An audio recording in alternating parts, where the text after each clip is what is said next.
ম্যাটাডোরের সঙ্গে মোটর চালিত ভ্যানের ধাক্কায় মৃত্যু হলো 4 মহিলা শ্রমিকের। ঘটনায় আহত হয়েছেন আরও 11 জন।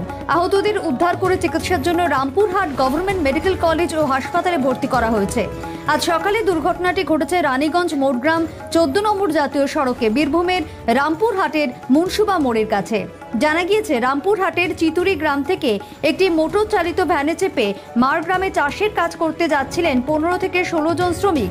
সেই সময় 14 নম্বর জাতীয় সড়কে রামপুরহাটের মনসুরা মোড়ের কাছে মল্লারপুরের দিক থেকে আসা একটি গাড়ি ইঞ্জিন চালিত ভ্যানের পেছন থেকে ধাক্কা মারে।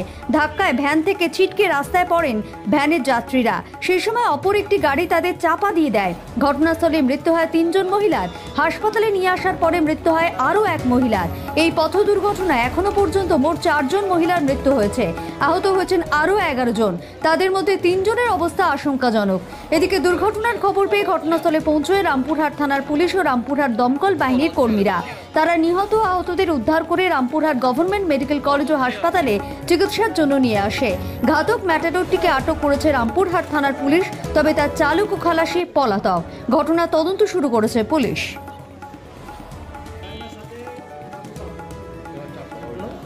তো পিছন থেকে একটা লরি এসে আমাদের ওই চায়নাকে মারে।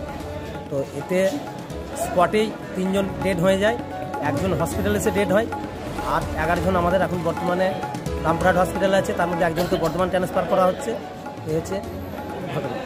কি দেখুন, ওরা আমাদের গ্রামের চিতুরি বাড়ি আমাদের আমাদের সব শিরু কাজ মারগ্রাম খাটতে গিয়েছিল, মানে আসছিল আর কি চায়নাতে। পেছুদিক থেকে প্রায় গেছে ওই ছটা গাড়ি আর এসে মেরেছে আর কি পেছুদিক চায়নাকে ঝিটকিনি পড়ে যায়। আবার যা শুনলাম তাদের মুখে যে আর একটা গাড়ি এসে কিন্তু 3 জনকে ডেবে দেয়। 3 জন ওইখানে ডেড হয়েছে, আর 1 জন হসপিটালে মারা গেছে। টোটাল কজন আহত হয়েছে?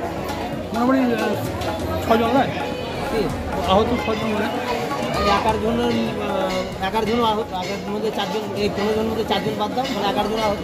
11 জন আহত। 15 জন ছিল? হ্যাঁ, 15 জন ছিল। তার মধ্যে 4 জন মারা যায়। হ্যাঁ, 4 জন মারা যায়। আর 1 জনকে বর্ধমান রেফার করা হয়। 1 জন বর্ধমান পাঠাচ্ছে, 1 জন বর্ধমান। হ্যাঁ, এইটা দাঁড়িয়ে থাকা চায়নাতে মেরে দিয়েছিল তো গাড়ি? না, আসছিল চায়না আসছিল। হ্যাঁ, আর ট্রাকটাও পেছন দিক থেকে মেরেছে।